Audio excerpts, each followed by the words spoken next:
Bisan adlaw-adlaw tamaning kamot dire.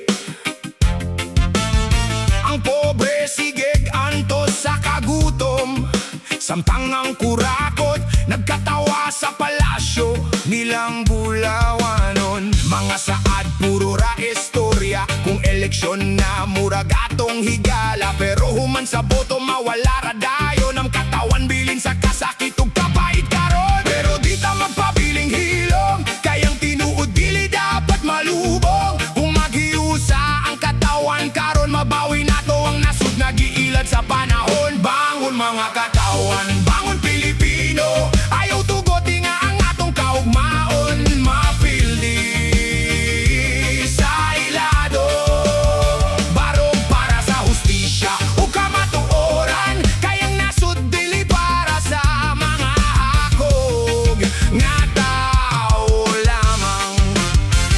Ipakita nga kusgan ang masa, bisan pobre na agi hapoy paglaom nga dala.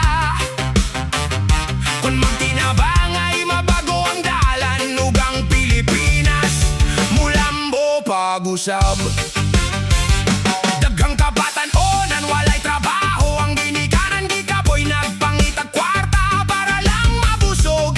Ang mag-uumawan ay ani, kayang ilang tabang murag gihikawan naman diri. Apan ng tingog sa katawan kusog, mas labaw pa sa ilang kwarta ug kahadlok. Dinatamo piyong sa sayop nga